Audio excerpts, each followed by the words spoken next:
Ուրեմն Հայաստանի Հանրապետության մեր սիրելի քաղաքացիներին ողջունում եմ եւ միանգամից ասեմ, որ մենք այսօր թեև պաշտոնապես քարոզարշավը սկսում է վաղվանից, մենք այնուամենայնիվ որոշեցինք այդ արշավի առաջի օրը դարձնել մեկ օր առաջ այսօրը, որովհետև քարոզարշավի մեջ արդեն ուզում ենք մտնել հրապարակված եւ ներկայացված նախընտրական ծրագրով։ Ուրեմն մեզ միշտ մեղադրել են նրա մեջ, որ մենք չափազանց ռազմավարական մոտեցում ունենք։ Մենք ներկայացնում ենք ռազմավարական ծրագրեր, որոնք շարքային հասարակ ընտրողին ոչ մի բան չեն ասում։ Դա եղել է մեր մեղադրանքը միշտ, հետապնդել է մեզ տարիներ շարունակ։ Ես պիտի ընդունեմ, որ չնայած ռազմավարական հարցերում մեր ծրագրերը եղել են ճշգրիտ, բայց շատ հաճախ մենք չենք խոսացել այն մարդկանց մասին, որոնք ի վերջո այդ ծրագրերի իրականացման վերջին ստացողներն են, այսինքն իրենք են ի վերջո ստանալու այն օգուտները, որոնք կապված են այդ ծրագրերի իրագործման, իրականացման հետ։ Ընդունում եմ, ներողություն եմ խնդրում դրա համար, բայց մենք մեր ծրագիրը այնպես կառուցեցինք, որ նաև հաշվի առնելով, որ ներառականությունը այսպես կոչված գլխավոր սկզբունքներից մեկն է, որ մենք որպես շահառու այս ծրագրի ներառենք մեր բոլոր քաղաքացիներին, այսինքն մենք ուսումնասիրել ենք եւ գործարարների կյանքը, եւ սովորական աշխատավորների կյանքը եւ խնդիրները, գյուղացիների, ասենք օրեր շարունակ, ժամեր շարունակ մենք քննարկել ենք գյուղացիների խնդիրները, զինվորականների, ուսանողների, մտածել ենք ինչա պետք անել, որ մեր ընտանիքներին օգտակար աջակցություն լինի, կանանց, երեխաներին։ Այս ամեն ինչը արել ենք, բայց ես ձեզ պետք է խոստովանեմ, որ այնուամենայնիվ չնայած այս բոլոր ուղղություններով մենք ինչ-որ բան առաջարկում ենք, մենք այսպես ենք մտածում, որ մեր ծրագրի գլխավոր ուղղությունը պետք է լինի երիտասարդությունը։ Ինչու՞։ Որովհետև եթե մենք ցանկանում ենք փոխել Հայաստանի տեսլականը դեպի այն իդեալը, որ մենք ուզում ենք ներկայացնենք, մենք առաջին հերթին պետք է աշխատենք մեր ապագայի հետ։ Ապագան կերտելու բանալին ապագայի հետ աշխատելն է։ Եվ մեր ծրագրի գլխավոր ուղղությունը ապագան է։ Դա շեշտվում է եւ մեր թիրախային լսարաններով, դա շեշտվում է նաեւ այն տեխնոլոգիական հեղափոխության նախագծով, որը մենք ներկայացնում ենք մեր ծրագրում։ Բայց այս ամենը ասելով, մենք պետք է ասենք, որ ի վերջո բոլոր մեր քաղաքացիների համար ինչ-որ բան անելը, նրանց կյանքը դեպի լավը փոխելը, այնուամենայնիվ պահանջում է ունենալ ռազմավարություն։ Մի բան, որ Հայաստանի քաղաքական ուժերը չեն տալիս ու երբեք չեն տվել։ Մեր քաղաքական ուժերը Հայաստանի միշտ խոստումներ են տվել, միշտ հեռանկարներ են փայլուն կյանքի նկարագրել, բայց երբեք պարզ չի եղել, թե իրենք ինչ են, ոնց են ուզում այդ ամեն ինչին հասնել։ Եվ դրա վառ օրինակը, որ մեր քաղաքական ուժերը կարծես ռազմավարական լուծումներ չեն տրամադրում, չեն մատուցում, այն է, որ 2017 թվականին միակ քաղաքական ուժը, որը ուներ Հայաստանի գլխավոր մարտահրավերի Ղարաբաղյան խնդրի չլուծվածության վերաբերյալ ռազմավարություն, դա Հայ ազգային կոնգրեսն էր։ Մնացած քաղաքական ուժերը չունեին ռազմավարություն։ Ավելին արդարացնում էին այդ ռազմավարություն չունենալը նրանով, որ Ղարաբաղի հարցը վաղուց լուծված է, որովհետև ժողովուրդը դա լուծել է։ Այդ ասենց ասեմ, ռազմավարական մտածողության աղետալի դեֆիցիտը բերեց աղետալի հետևանքների։ Եվ ես մեր ծրագիրը ուզում եմ ներկայացնեմ գլխավորապես այս պրիզմայով։ Այսինքն, որն են այն գլխավոր ստրատեգիական, ռազմավարական մարտահրավերները, որոնց այսօր բախվում է Հայաստանը։ Թույլ տվեք դրանք ներկայացնել եւ նաեւ պարզաբանել, թե այդ բոլոր ուղղություններով մենք ինչ ենք ուզում անել։ Իհարկե, սրանով ես մի քիչ կպարզեցնեմ,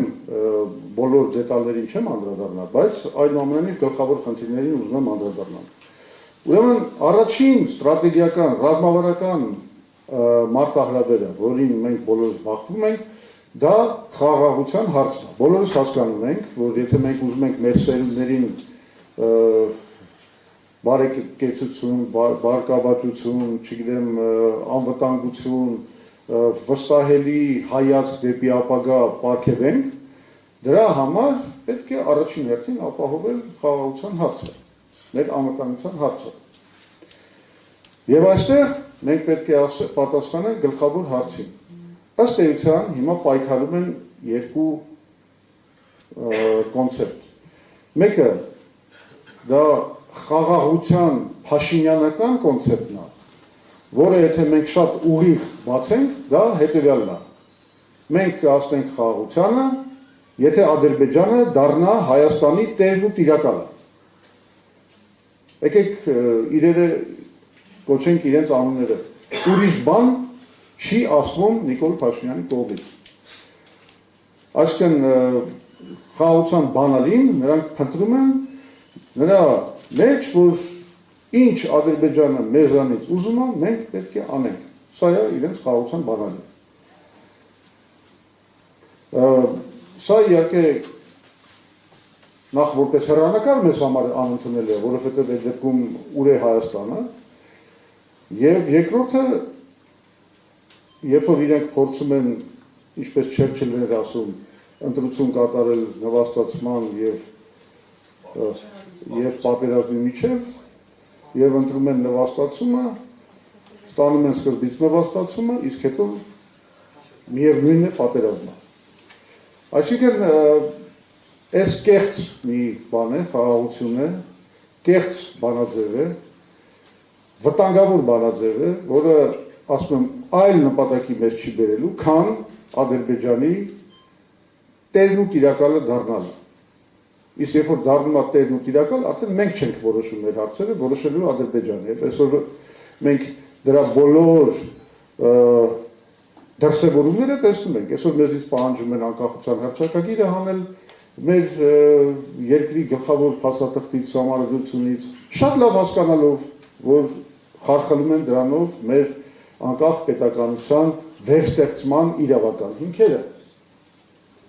Այսօր մեզանից պահանջում են, որ մենք ընտրենք շատ կոնկրետ մարդու, որը իրենց կուսակալն է եւ իրենց խամաճիկը, եւ որը պետք է զբաղվի միայն մի գործով՝ կոտրել, խարխլել Հայաստանի դիմադրողականությունը, կոտրել Հայաստանի ողնաշարը։ Ուրիշ գործով չեն զբաղվել։ Նիկոլ Փաշինյանը ուրիշ գործով չի զբաղվել։ Իսկ Ադրբեջանի համար շատ հարմար է, երբ որ իշխանությանը մի մարդ, որը առանց մի պատրոն կրակելու անում է այն գործը, որը իրենք կուզեին, որ արվեր։ Եվ ուրեմն դրան մենք հակադրում ենք ինքնիշխան խաղաղության կոնցեպտը, որտեղ մենք խոսում ենք նրա մասին, թե ինչպես բարձրացնել Հայաստանի դիմադրողականությունը, ավելացնել ժողովրդագրական պոտենցիալը, ավելացնել տնտեսական պոտենցիալը, արագ լուծումներ գտնել միջազգային ասպարեզում հավասարակշռությունը վերականգնելու ուղղությամբ եւ նոր կոալիցիաներ ստեղծելու ուղղությամբ։ Բայց գլխավոր մեխը այդ ծրագրի այն է, որին ես հիմա կանցնեմ երկրորդ այս ստրատեգիական մարտահրավերի մասին խոսալու ժամանակ, դա այն է, որ մենք հիմա բոլորս հասկանում ենք, որ Հայաստանի մարզերից մեկը, Սյունիքը, համաշխարհային աշխարհաքաղաքական կարևորություն է եւ նշանակություն է ձեռք բերել, որովհետեւ տրանզիտային մեծ պոտենցիալ ունեցող ռեգիոն է, այսինքն մի ռեգիոն է, որը գերտերություններին հետաքրում է իրենց տնտեսական, առևտրատնտեսական եւ տրանզիտային պլանների իրականացման հարցով։ Եվ այստեղ մենք ունենք արդեն մեծ պայքար, որը Նիկոլ Փաշինյանը նորից փորձում է լուծել հայտնի է TRIP նախագծով, որը ոչ մի բան չէ, այլ քան Զանգեզուրի միջանցքի իրականացումը մի բանաձևով, որում մենք ըստ էության կորցնում ենք մեր ինքնիշխանությունը, որովհետև վերջին փաստաթուղթը հունվարի 14-ին ստորագրված հուշագիրը ցույց է տալիս, որ 99 տարով այդ գոտին, որտեղ պետք է կառուցվի այդ միջանցքը եւ այդ ուղին, տրամադրվում է բացառիկ օգտագործմանը TRIP զարգացման ընկերությանը, որում ճնշող մեծամասնությունը ակցիաների պատկանելու է ամերիկյան կառավարությանը։ Հետևաբար, օրինակի համար, եթե այս ձևով այս հուշագիրը իրականացվի, մենք ստանալու ենք մի վիճակ, որտեղ Հայաստանը, եթե օրինակի համար ցանկանում է կառուցել Հայաստանը Իրանին կապող երկաթուղի, դա չի կարողանալու անել 99 տարի շարունակ առնվազն, որովհետև ի վերջո այդ ակտիվի, այդ հողատարածքների կառավարումը մեր ձեռքում չի լինելու, դա մեր փոխարեն են որոշելու։ Հետևաբար, դա երկրորդ մարտահրավերն է, որի լուծումը պետք է տանք եւ կարծես նորից քաղաքական ուժերը Հայաստանի չեն անդրադառնում այդ մարտահրավերին։ Իսկ մենք ունենք դրա լուծումը, որը մենք առաջարկում ենք, որն է BRICS ներողություն, այսպես կոչված պայմանական TRIP plus BRICS նախագիծը։ Այսինքն մենք ինչ ենք ասում։ Մենք ասում ենք, որ պետք է ստեղծվի Զանգեզուրյան հանգույց, ոչ թե միջանցք, այլ հանգույց։ Եվ մենք պետք է ներդաշնակեցնենք տարբեր աշխարհաքաղաքական խաղացողների շահերը։ Զանգեզուրը կամ Սյունիքը որպես տրանզիտային գոտի պետք է գործի ոչ միայն մեկ ուղղությամբ արևմուտք-արևելք, որը սպասարկում է շատ կոնկրետ գերտերությունների շահերը, Ադրբեջանի շահերը, Թուրքիայի շահերը, տրամադրելով Ադրբեջանին անխոչնդոտ հաղորդակցություն, բայց որը չի լուծում Հայաստանի տնտեսական խնդիրները, Ադրբեջանից կախվածության խնդիրը, որովհետև մեր բոլոր ստրատեգիական կոմունիկացիաները այս պրոյեկտի իրագործման դեպքում անցնելու են կամ Ադրբեջանով կամ Թուրքիայով։ Այսինքն սա նորից մտնում է այն մոդելի մեջ, որի մասին մենք խոսեցինք, որ Հայաստանում տերն ու տիրակալը դառնալու է Ադրբեջանը։ Եվ ահա մենք առաջարկում ենք դրա լուծումը, մենք առաջարկում ենք, որ Հայաստանը պետք է ստորագրի իր դարի գործարքը, նմանատիպ նրան, ինչ որ 1994 թվականին ստորագրեց Ադրբեջանը, երբ որ աշխարհը կռվում էր իր նավթի շուրջ եւ ինքը վերջապես գտավ լուծումը, հիմա աշխարհը կռվում է մեր ստրատեգիական ակտիվի շուրջ, Զանգեզուրի, Սյունիքի այդ տրանզիտային տարածքի համար, եւ մենք պետք է գտնենք մեր դարի գործարքը։ Եվ այդ հանգույցը պետք է գործի երկու ուղղություններով, ոչ միայն արևելք-արևմուտք, այլ հարավ-հյուսիս։ Հետևաբար մեր խաղաղության, ինքնիշխան խաղաղության մեխը դա Հայաստանը Իրանին կապող երկաթուղու կառուցումն է։ Դա լուծելու է մի քանի խնդիրներ, դա Հայաստանը եւ Վրաստանը կդարձնի տրանզիտային գոտի, Սև ծովի եւ Պարսից ծոցի միջև, դա կբացի ամենակարևորը Հայաստանի շուկայի հասանելիությունը դեպի հնդկական օվկիանոսի նավահանգիստներ, ինչպիսիք են Բենդեր Աբասը եւ Չահաբարը։ Դրա մասին ինձ թվում է դրա կարևորության մասին ինձ թվում է ավելորդ է խոսել, որտեղ դա մի կողմից կեժանացնի սպառման ապրանքների գները մեր շուկաներում, այսինքն կթեթևացնի մեր բնակչության ծախսերը, բոլորին դա օգուտ կբերի, բայց դա նաև կդարձնի մեր ապրանքները մրցունակ գլոբալ հարավի շուկաներում։ Հիմա տնտեսական, այսպես ասած, շեշտը փոխվում է դեպի գլոբալ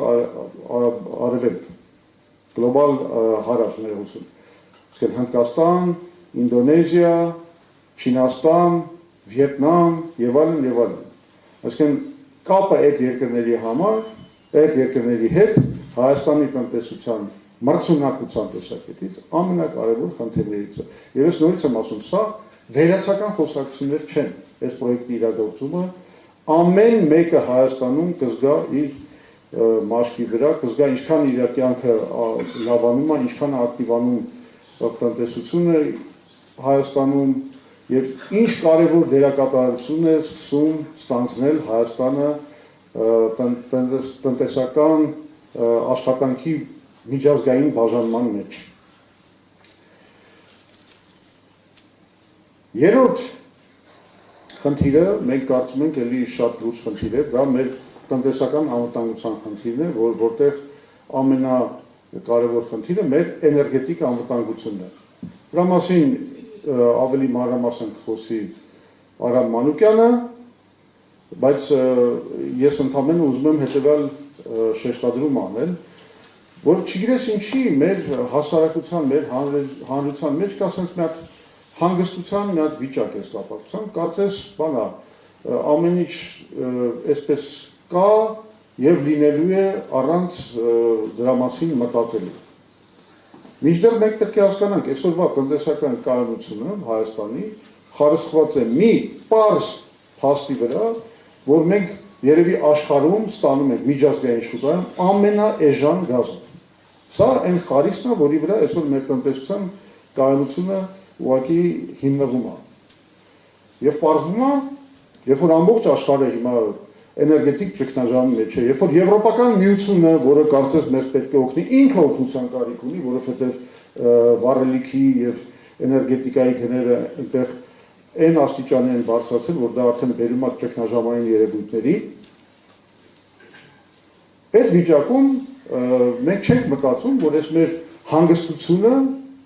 վարքյանաբար կարող է խարխլվի, վարքյանաբար, այս փոթորկալից աշխարհում։ Եվ մենք ոչ մի բան չենք նախատեսում այդ էներգետիկ անվտանգության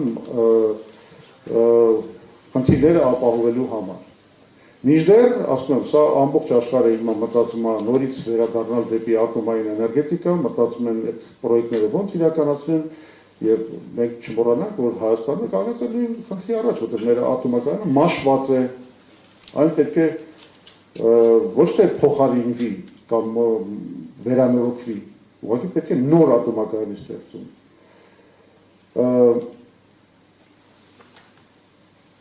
Այնտեղ պարոն Մանուկյանը հուսով ենք խոսա նաև ջրային ռեսուրսների կառավարման մասին, մեկ այլ ստրատեգիական բան է մեր տնտեսության համար։ Մի աղետի մասին ոչ ոք չի խոսում։ Մեր հանրությունը կորում է, թաթախվում է խաղամոլության եւ թմրամոլության մեջ։ Սա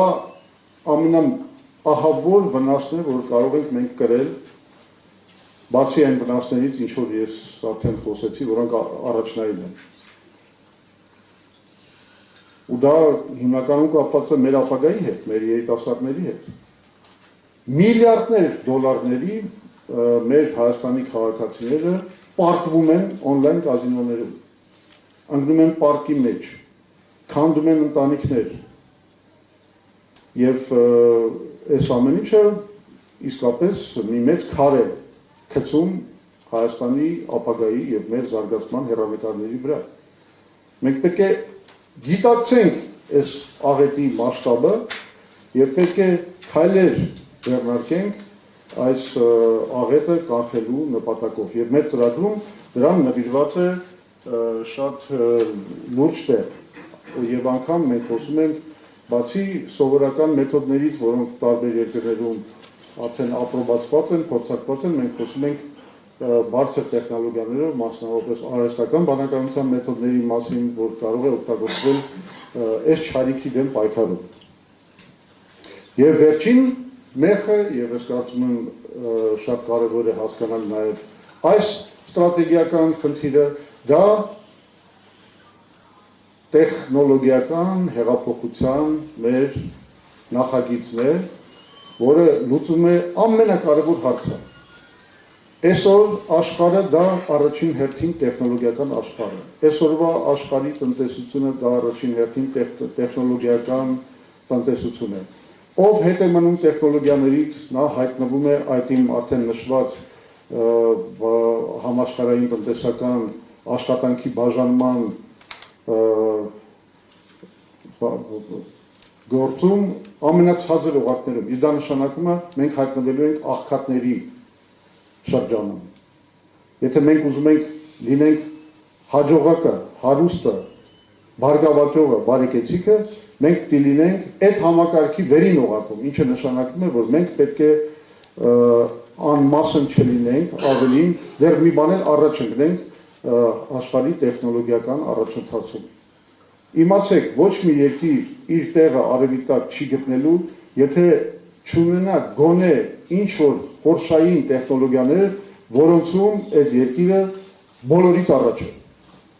Եվ մեր ծրագիրը նաև խոսում է դրա մասին, թե ինչպես դա անել, որ Հայաստանը դառնա տեխնոլոգիական պրոգրեսի առաջընթացի առաջատարներից մեկը Հայաստանում։ Ինչ ասեմ, մի վերջին բան ուզում եմ ասեմ, ուղղակի ես կխնդրեի, որ ուրեմն մեր ծրագիրը այսօրվանից հրապարակված է anc.am սայթում, մեր վեբսայթում, ահա, տեսեք, սենց բաժիններով դա դրված է և մենք շատ հարմար ձևով ենք դա կազմակերպել, այսինքն օրինակի համար, հա, եթե դուք մտնում եք անվտանգության և խաղաղության բաժինը և ցանկանում եք օրինակի համար TRIP plus BRICS հայեցակարգի մասին ձեր պատկերացումը ստանաք, քլիկ եք անում և այդ ամբողջ ծրագիրը բացվում է ձեր առաջ, այսինքն այնպես է կազմակերպված, որ մարդիկ շատ հեշտ գտնեն այն թեմաները, այն խնդիրները, որոնց շուրջ օրինակ ուզում են հասկանալ ինչ ենք մենք ուզում անել։ Օրինակի համար, եթե ձեզ հետաքրքրում է գյուղատնտեսությունը, դուք իջնում եք հատուկ ուրեմն Էսա, տնտեսության բաժնում, տեսնեք մի քիչ ներքև կա գյուղատնտեսության բաժինը։ Բացում եք դա, որովհետև ասենք շատերին կհետաքրքրի այդ խնդիրը, ասեմ մենք այստեղ հեղափոխական լուծումներ ենք առաջարկում մեր գյուղացու համար, որը երաշխավորված եկամտաբերություն կբերի մեր գյուղացուն։ Մենք առաջին անգամ առաջարկում ենք պետական օպերատորի բանը, կոնցեպտը, որը ձեզ կներկայացնի Արտակ Առաքելյանը,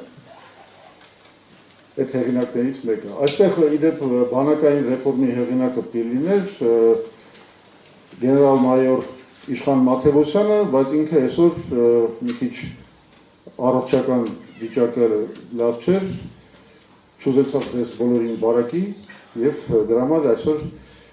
փոխադարձ համաձայնությամբ ինքը չի մասնակցում այս հավաքին։ Բայց ուզում եմ ասեմ, մենք դիմել ենք լուրջ մասնագետների, մենք ինքներս ենք դրել մեր տեսլականը, մեր մոտեցումները եւ ստացել ենք իմ կարծիքով կարևոր մի արդյունք, որը այսօր ներկայացնում ենք մեր ժողովրդի, մեր հանրության, մեր հասարակության դատին։ Շնորհակալություն ուշադրության համար եւ ես կհրավիրեմ հիմա խոսքս փոխանցեմ պարոն Արամ Մանուկյանին, որը շատ լուրջ խնդիրների մասին կխոսի, որոնք նույնպես ունեն ռազմավարական նշանակություն Հայաստանի համար։